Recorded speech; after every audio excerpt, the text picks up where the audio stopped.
Ladies and gentlemen, please put your hands together for Pippa!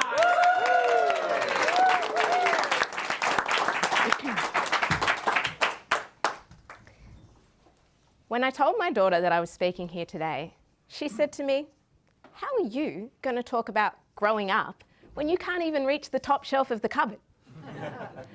I laughed and said to her, "I'm actually going to be talking about you growing up." She considered this and concluded that made sense because she was already taller than me. Do you spend your days tackling problem after problem and never getting anywhere? And then by the end of the day, your exhaustion is tinged with guilt because things just didn't turn out the way you wanted them to? That's how most parents describe parenthood to me. The most common advice given to parents is, "You'll learn as you go. They'll grow out of it. Take the path of least resistance." Take the path of least resistance. What does that mean? Solve a problem with the least amount of energy required. Sounds sensible? The world's built that way. Water, electricity, even Google Maps takes the path of least resistance.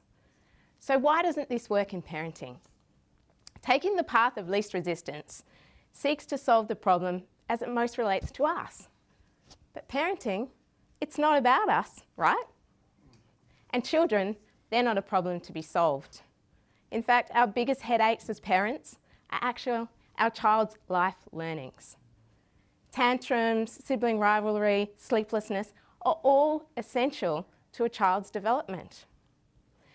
Most parents see their role as providing and protecting for their children. They want to be the best parent they can possibly be. They want to give them everything they never had. And how are they going to do that? By protecting them from their problems and providing solutions to their challenges. What's the end result of this? We now teach resilience in schools because children don't learn it at home. 1 in 5 children are treated for mental health issues. And between the ages of 10 and 14, the suicide rate has increased by 200% over the last 5 years. I have found that taking the path of most resistance allows you to parent with purpose, live with intent, and take yourself off the problem-solving treadmill. How did I learn this? By doing everything the wrong way. When I found out I was pregnant, I was standing in the kitchen of my newly opened cafe, test in one hand, phone in the other. I wanted to call my partner of just 3 months, but I couldn't speak. So I sent him a text. "Hey, might come into the bar tonight, almost finished here." "Great, be great to see you." "I might have to talk to you about something." "What? Tell me now." "I can't really text it. Let's just talk about it tonight." "Now you're scaring me. Tell me now." "I'm pregnant." Silence. "Are you okay? You still there?" "I'm in the sauna and it just got really hot in here." Everything I had was in its infancy. My business, my relationship, now my baby. I had no savings, I had no security, I had no maternity leave. But I had everything I'd ever wanted. I'd finally opened my business. I'd left a stale 7-year relationship to be with this partner, and I was not going to mess this up. So I spent the next 8 months listening. Every mother that came through the doors of my cafe, I held her baby and I listened. And what I realised, that what my child needed most was me. It didn't matter where I was. My daughter was born when I was closed for Christmas break, and I brought her back into the cafe when she was 2 days old. I cooked with her in the sling, occasionally made coffee while breastfeeding. It was not perfect. She slept behind the counter in the pram and later a cot. It was loud, it was bright. Sometimes she had to be patient. But she was really happy and content. And I was loving being a mother, which seemed quite opposite from the women on the other side of the counter. When she was 4 months old, I found out I was pregnant again. I was really good at baking.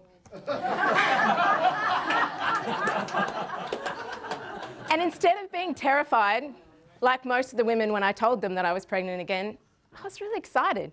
I could do this. So just before I had my second daughter, I sold the cafe and I retrained to help support mothers. So now with my 3 children and my now husband, yes, he survived the heat, I now support other women. I stand to teach them to stand side by side with their children and take the path of most resistance, to help their children face their challenges head on while they still keep a sense of self. I'm going to finish with a quote from that same daughter. When I told her I was leaving this weekend, she said, "Mum, I love you, but we'll be fine. Let's face it, I could probably move out on my own now anyway."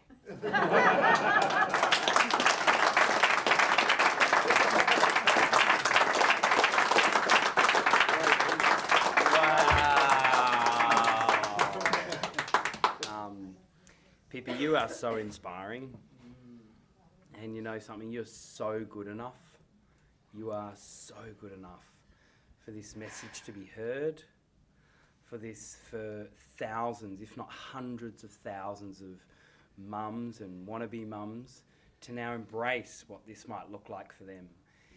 You know, one of my mates, his name is Graham Cohen, and he started Are You OK Day. It's now a global movement. It's in over 45 countries, and he literally only started it 6 years ago. Now it's a household name.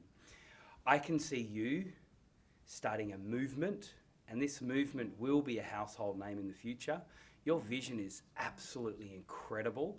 If you spend some more time with Pippa, you understand the vision that she has for what she really wants to do in the world, which is just extraordinary.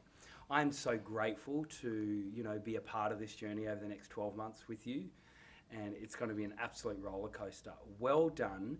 Continue to believe in yourself more, because not only are you good enough, but this message must be heard. Yeah. Well done. Give her a hand. Thank you. That was awesome. Thank you.